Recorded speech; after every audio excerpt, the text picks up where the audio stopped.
Yo, Wes, it's 1090 Jake, man. I'm rocking with y'all, y'all rocking with me. And for this video, we're gonna be speaking on Lil Durk affiliate OTF Boona being charged with kidnapping a man, duct taping his hands, and then executing him with a firearm. There's an old saying, you can take a dog out the hood, but you can't take the hood out the dog. Chicago has bred some of the most ruthless killers, and generations of kids have grown up around vicious, senseless violence. So what happens when one of these kids moves out of Chicago? You'd think it would save them, but the reality is, hurt people hurt people, and some people are just too far gone. 32-year-old Michael Golden would be more commonly known as OTF Boona, a close associate of Lil Durk. A black disciple, Boona was from Lamron, otherwise known as 300, and his reputation has him listed as one of them ones. With the rest...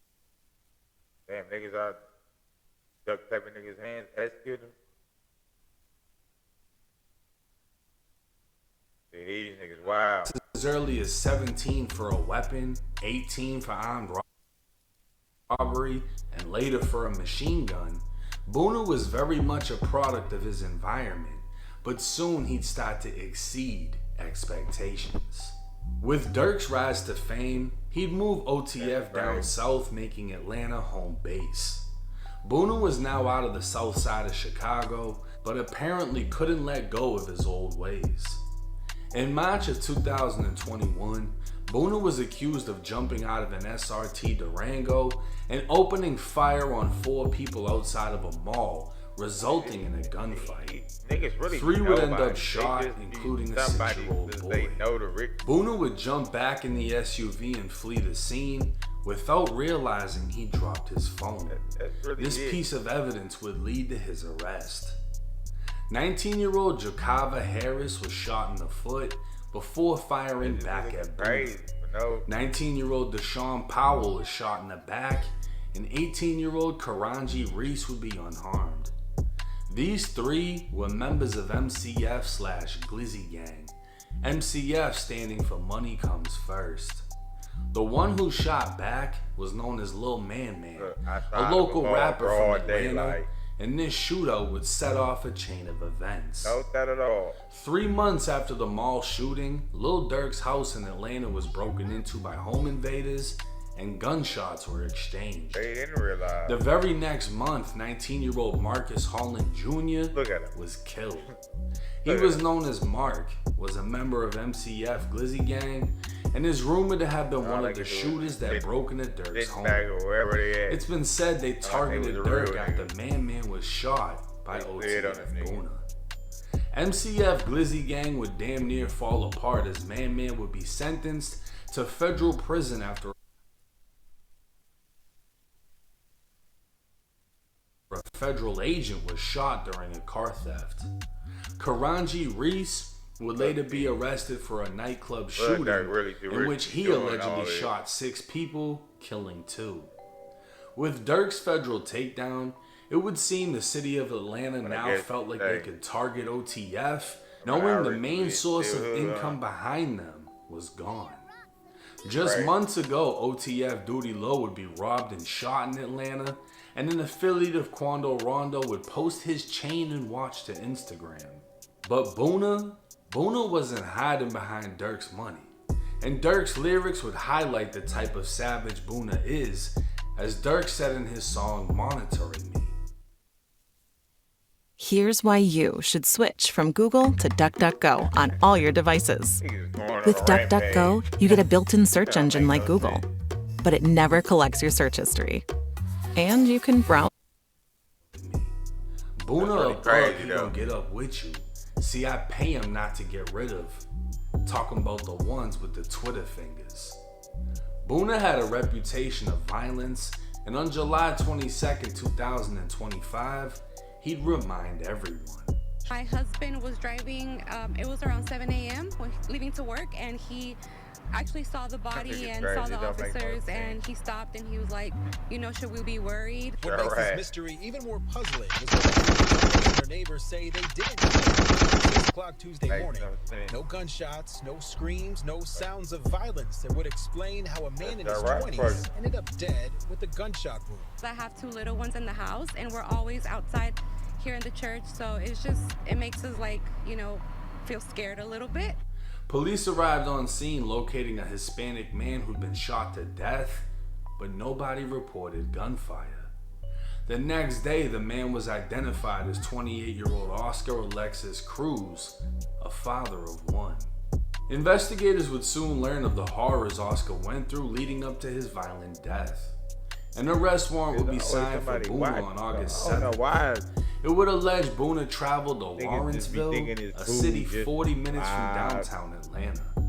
Between 1:30 in the morning and 3 a.m., police allege Boona broke into Oscar's home, bound his hands with duct tape, and I bet right after they did it, they probably searched through his home and executed him by shooting him multiple times. On the app and then dumped his body 9 minutes away in a church parking lot. Boona would be charged with murder, aggravated assault, home invasion, kidnapping, armed robbery,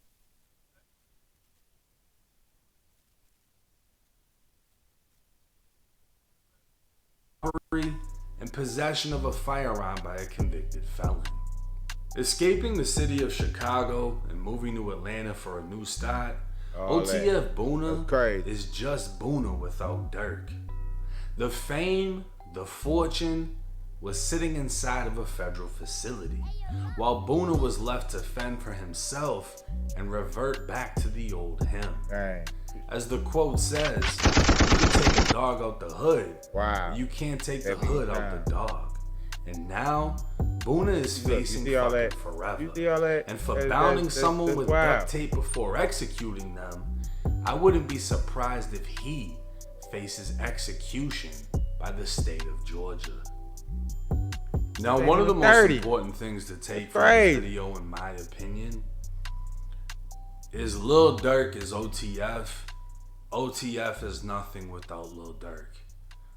I don't think anybody niggas don't want to make no legacy. They just want to really make a name reached for that the level moment. of success aside from a handful of people out of Chicago, right? You got G Herbo, you got Chief Keef. As far as like millionaires or even multi-millionaires, Lil Durk is up there. And the guys he had around him were willing to do shit because that's what kept him in Durk's circle. Other than that, they didn't have anything. They didn't really add any value. They weren't dropping hit songs. And the music is how Durk is getting all of his fucking money. Without Durk, these dudes ain't OTF, they're just them. The money, the fame, the fortune, it's gone. It's inside of a federal facility. It's Durk. Without him, there's nothing else. And the thing is, I'm gonna be blunt with it. When Durk got locked up, whoever else was claiming OTF in Atlanta, all that shit they were stirring up. You know, they said Vaughn went down there and killed just to somebody, do anything for a little bit of money. They had the robbery case where someone else got popped. Do anything for a little bit of money. They went down to Atlanta and got into some shit. But the thing is, Durk had a shitload of money behind him. I know, which meant you know so what I mean? did OTF. Just to do a little something for like Durk, $250, $300. these dudes you out gotta there be doing rich. whatever. You We gotta don't have know what money. Boona was going through. He could have been trying to rob dude for weed, jewelry, whatever. We don't know the situation. I'm sure it wasn't just a random robbery. You know what I'm saying? Like, I highly doubt it. He was most likely looking for something, didn't find it, and everything was too far gone. Now he feels like he got to kill him. I wouldn't call OTF either. I don't know how he got if caught we up. finna get indicted, I wouldn't want to be a part of that either. Haven't been released. All we can go off is the warrant, and this is what the warrant alleges. He broke into the crib, tied him up with fucking duct tape, branched off too, like little baby did 4 p.m. Shot him to death. So why still when they got indicted? He got found by a neighbor.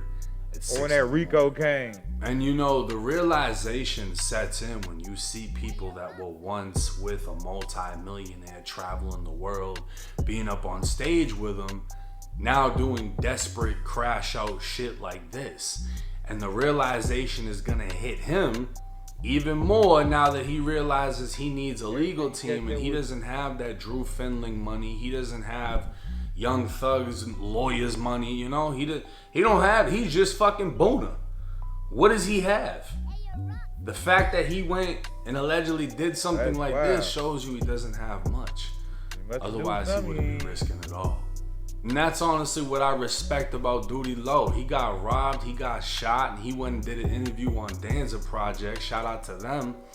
And he basically broke it down like, you know what? Some gangster shit went down, and I just gotta respect the game. That's it.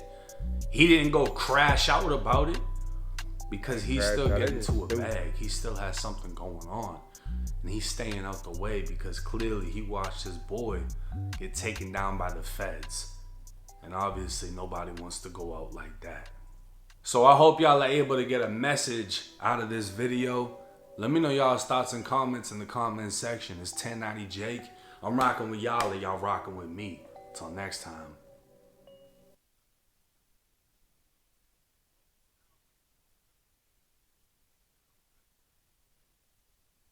Yeah, you gotta respect it. When you get called lacking, you just lacking.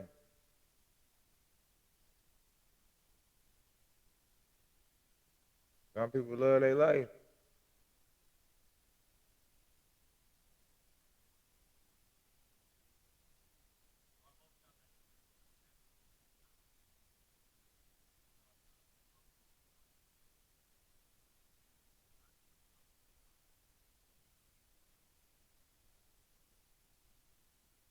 I don't know, but it's crazy. But y'all know what it is.